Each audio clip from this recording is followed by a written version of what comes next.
প্রিয় দর্শক, কেমন আছেন? কিসের বিপ্লব? জুলাই আগস্টে কিসের বিপ্লব হয়েছে? ষড়যন্ত্র হয়েছে। আসিফ মাহমুদ সজীব ভুঁইয়া যে কথাটি বলেছে, আমরা দীর্ঘদিন যাবৎ যে কথাটি বলছি যে এটা একটা ষড়যন্ত্র, দেশের বিরুদ্ধে ষড়যন্ত্র। এখন আসিফ মাহমুদ সজীব ভুঁইয়া কি বলেছে? যে আমাদের পিছনে ডিপ স্টেট কাজ করেছে, ডিপ স্টেটের পরামর্শ ছিল আমরা যারা 2029 সাল পর্যন্ত ক্ষমতায় থাকি এবং ডিপ স্টেটকে অনেক সুযোগ সুবিধা দিতে হতো এবং সেই সুযোগ সুবিধাগুলো তারা দিয়েছে।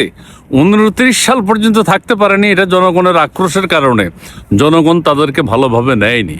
এখন আসিফ মাহমুদ সজীব ভুঁইয়া যেহেতু স্বীকার করেছে আমাদের পিছনে ডিপ স্টেট কারা ছিল, কাজেই এখন সময় হচ্ছে আসিফ মাহমুদ সজীব ভুঁইয়াকে গ্রেফতার করে রিমান্ডে নিয়ে আসলে কারা কারা দেশের বিরুদ্ধে ষড়যন্ত্র করেছে, বাংলাদেশি দোসর কারা ছিল, কারা ডিপ স্টেটের হয়ে পক্ষ হয়ে কাজ করেছে, তাদেরকে আইডেন্টিফাই করা দরকার।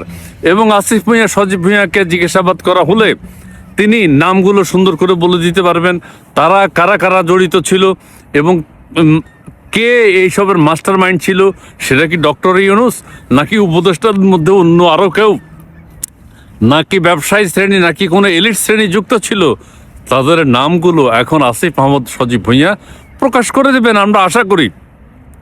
এর আগে তিনি একবার সশস্ত্র বিপ্লবের কথা বলেছেন, এগুলো অস্ত্রগুলো কোথায়? কাজেই আসিফ মাহমুদ সজীব ভুঁইয়াকে এখন রিমান্ডে নেওয়া এটা সময়ের দাবি, গ্রেফতার করতে হবে তার আগে। এবং তারা যে বিপ্লব বলে, বিপ্লব তো না, এটা অন্য দেশের একটা ষড়যন্ত্র ছিল বাংলাদেশের বিরুদ্ধে।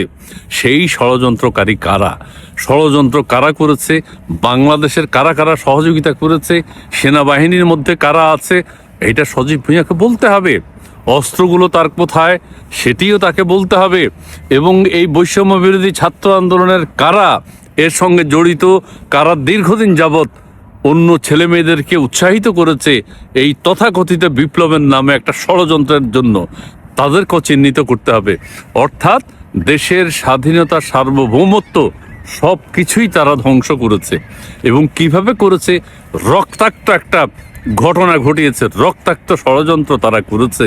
সেই ষড়যন্ত্রের জন্য তাদেরকে জবাবদিহি করতে হবে এবং জবাবদিহিতার আওতায় আনতে হবে। কিভাবে, কোন সাহসে তারা এই দেশের বিরুদ্ধে এরকম চক্রান্ত করেছে? আজকে ডিপ স্টেটের কথা অনুযায়ী তারা কাজ করেছে।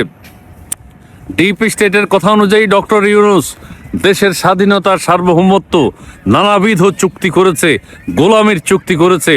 সেই গোলামির চুক্তিগুলো কেন, কোন সাহসে দেশ ধ্বংস করার জন্য তারা করলো ডক্টর ইউনূসের নেতৃত্বে?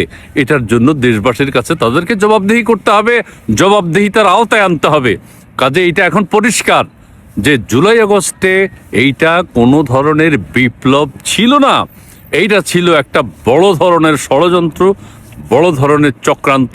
সেই চক্রান্তকারীদের মুখোশ উন্মোচন করতে হবে এবং মুখোশ উন্মোচন করা এখন সময়ের দাবি।